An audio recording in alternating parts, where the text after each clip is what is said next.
Okay, left now. Not like the whole winter. I think I'm incompetent at driving. At driving? Yeah. Is your driving gonna change now that you know? What? That taking directions is not being a bad driver, it's just not knowing where we're going. If I don't automatically know where I'm going just because I know the entire road system, that makes me a bad driver. Right. I think that's a self-esteem issue, not a driver's issue.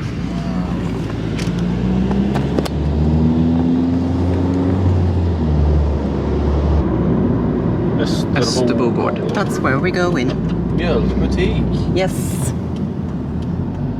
Here is... Oh, okay, we've passed it already. My grand's gran lived there. In that little farm.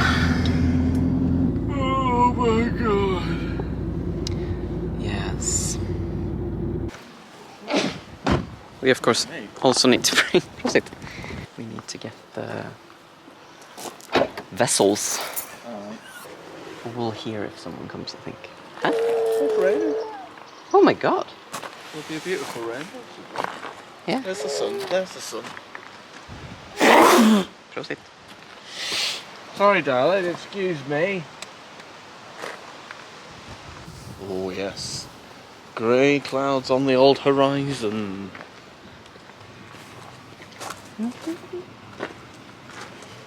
Take with you, so we can have it at home.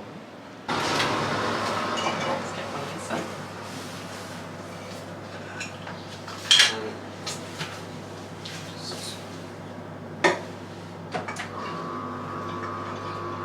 Is it a litre at a time? Yeah, it's that one.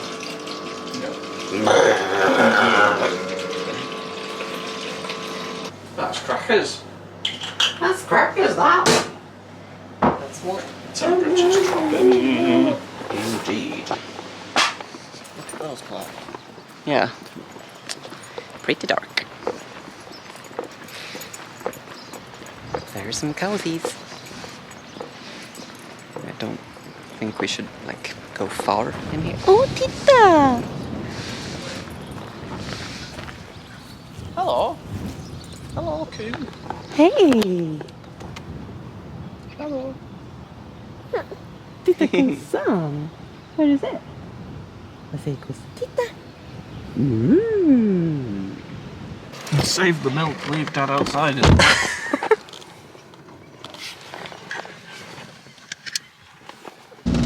It's a real front, like, coming across.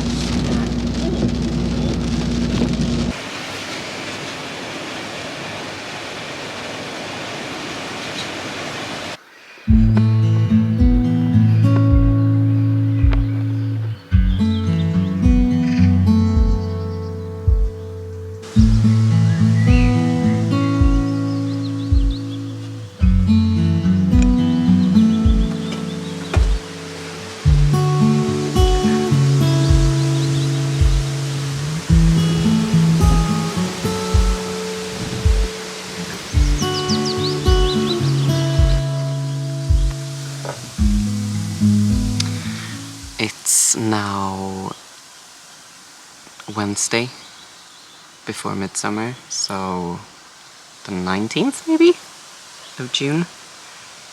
It's about 8 in the morning, just gone past. I'm having some coffee. There's something on my mind that I just want to talk about. Kind of like make a journal entry about. I think it's the next big thing for me to sort of reconcile within myself. We're talking a lot about the future, of course. There's so much happening for us right now. We're planning the wedding, which will be in 2 months, and we're planning the move, which will be in hopefully less than a year. I'm going to apply for a new job and, go back to work after my parental leave. John is going on parental leave, but he's also going to re-educate into a new line of work, and it's so much happening, and it's our own choice, but it's still a lot to deal with, and it also brings up a lot of big questions, I think. For me, I've felt like since becoming pregnant, and especially since our daughter was born, I have changed a lot. Like my priorities have shifted a lot. I guess they started shifting a bit earlier, but then it was more a theoretical level, and now when I am a mother and I have a child, it's becoming very instinctual and very, it's coming from deep within. It's not just something I have thought my way into. It's not like a rational thing, but this very strong feeling that I want to be home with her, essentially.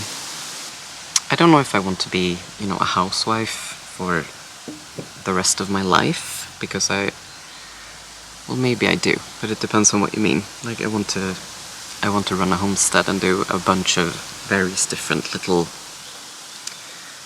endeavors and enterprises, and I want to, work a lot, but it's less about me than about her. It's not that I want to stay home for my own sake. It's just that the thought of putting her in preschool when she's younger than 5 or something just feels completely wrong to me, in a way that I can't really explain, or maybe I can explain it, maybe it makes perfect sense. But it's one of those things that I've never thought twice about before. It's always been, of course you put your kids in preschool, that's what you do. Or kindergarten, or what you call it. And I've, in the last few years, since starting to learn more about all kinds of things, but I've started hearing people talking about being stay-at-home moms and being home with the kids and stuff like that, and a more nurturing approach to raising kids and stuff. So I have, those ideas are in me, and I've heard people talking about it, and I've been like, yeah, that sounds good, makes sense, I guess. But now when I'm living it, it's a very, very strong, very powerful, just intuitive knowing what is right for me. I'm not speaking for anyone else necessarily, but I know I want to be home with her as much as possible, at least until she's 4 or 5, preferably until she starts proper school at 6. Which in Sweden, I haven't even thought about homeschooling because it's not legal in Sweden to do that. So very likely she will go to school at 6 anyway, so. But up until then I would like to be home with her. And right now, I don't think that's possible, the way we're living right now. We wouldn't be able to afford that, I don't think.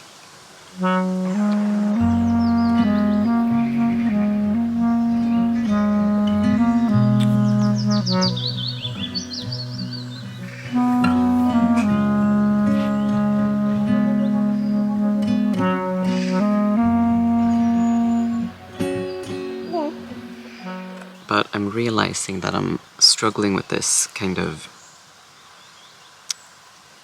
it's not cognitive dissonance, but it's definitely some kind of dissonance between different parts of my psyche, where one part, this instinctive mother part, knows, it's not just like, I think that this might be a thing, I know deeply and strongly that, or what is right for my baby, and what is right for me as a mother to do. But then there's this other part, which I think is more of a socially conditioned part of me, that has a very hard time letting go of the idea that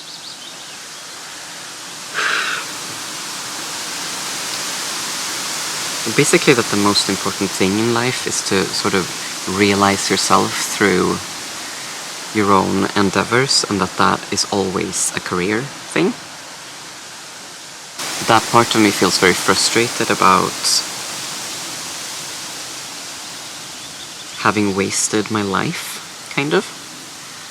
I've been to university, I've done several different educations, haven't finished many of them. I've skipped through different jobs and careers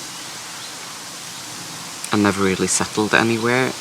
And now I'm 36, I have a child, I'm about to get married, and I have a life now that means that I'm not very flexible personally.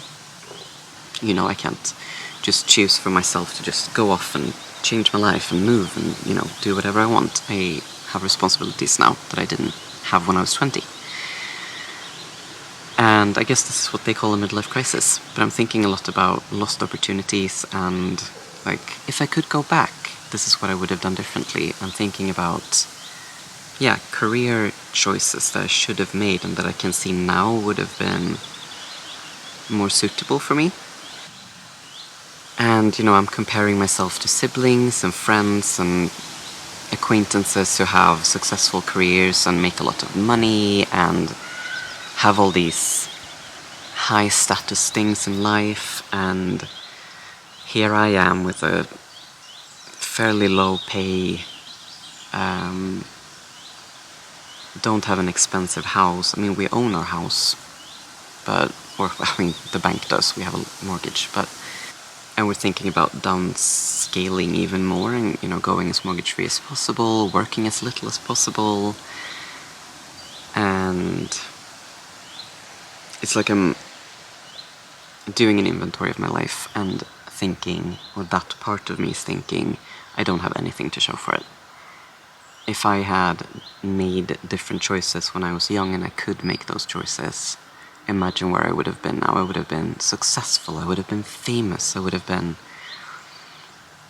you know, I would have been remembered after I die, and I would have left a legacy in the world, and I would have made a change, and, you know, all of these things.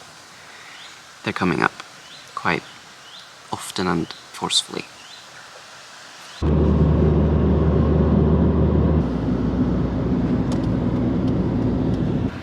Lord's boutique.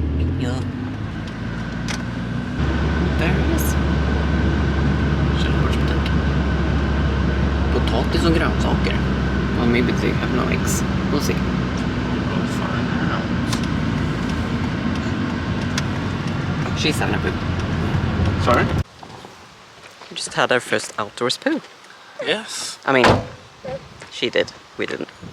I've had one before. Yeah, but I've had many. But we didn't do it now. No. Right outside the shop. Right outside the shop. People showed up and everything.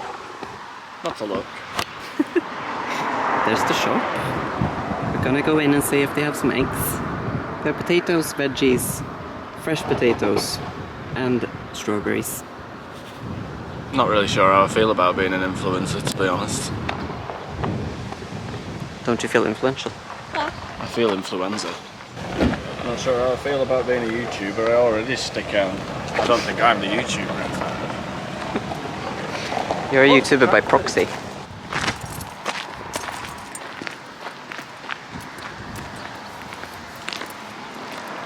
Did you bring your wallet, or am I paying? No, I brought my wallet.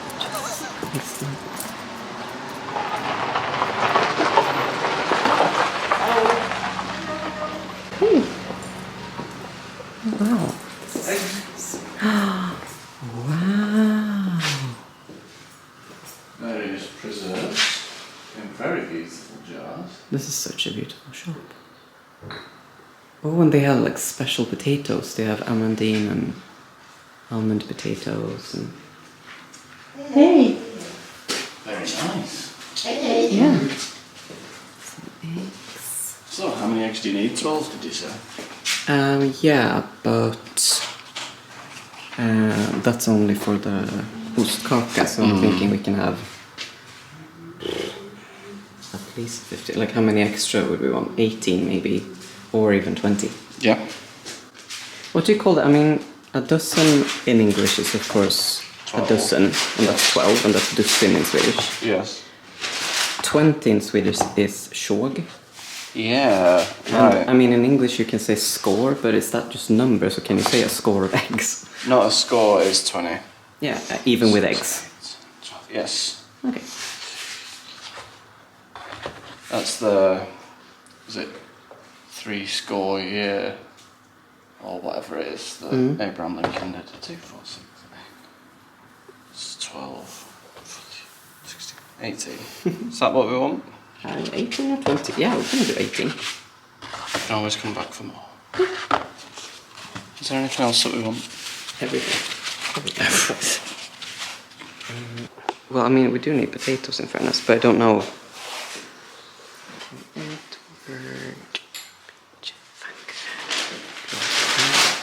I mean, the only thing we need is deer, really. I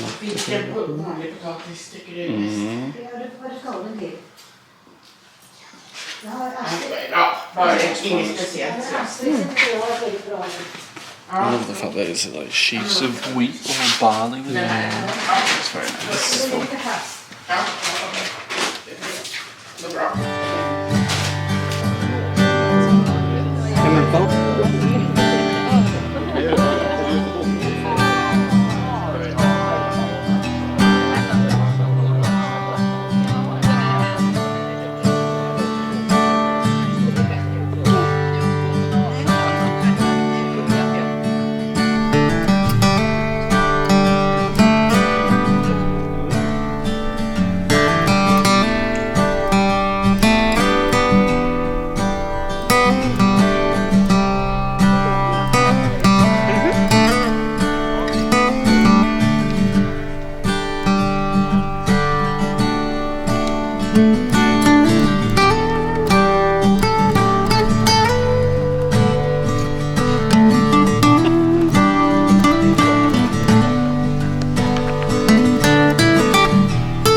Den som sitter i fönstret.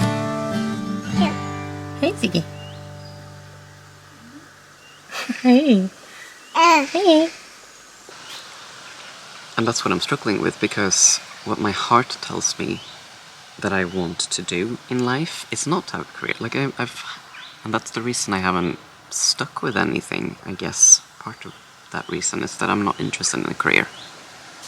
And especially now that I'm thinking about being a stay-at-home mom, at least for a few years, and living on a homestead, and, you know, walking around the farm in my little apron and, you know, collecting eggs and baking bread and stuff.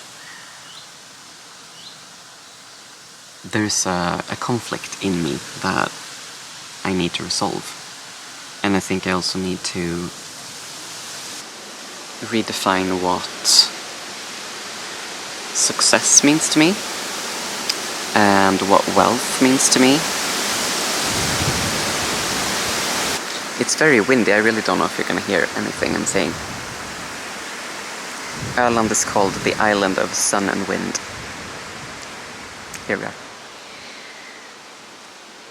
Reconsidering what being remembered and leaving a legacy means, because being a mother and raising safe, regulated, healthy, happy nurtured children who grow into safe, stable, regulated adults, and then potentially have their own kids who they can do the same for and stuff like that. Surely that is a legacy worth leaving as well. And surely that is, like, how do I want to be remembered? Do I want to be remembered as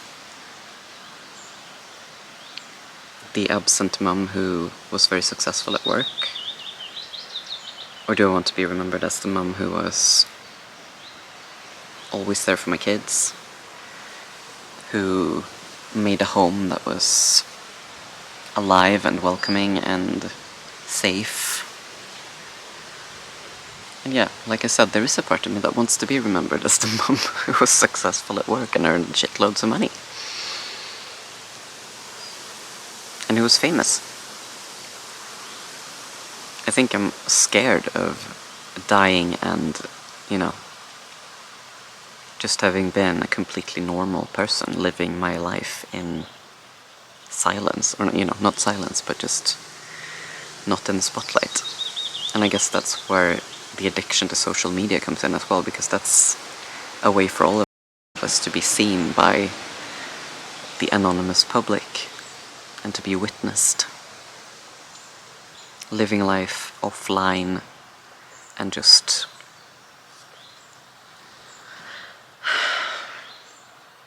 in the quietude of home life.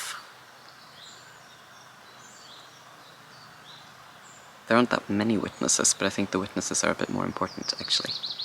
And I'm also trying to remind myself that aside from my family and the people I love and are actually close to, the only one who I need as a witness to my life is God. And that's enough.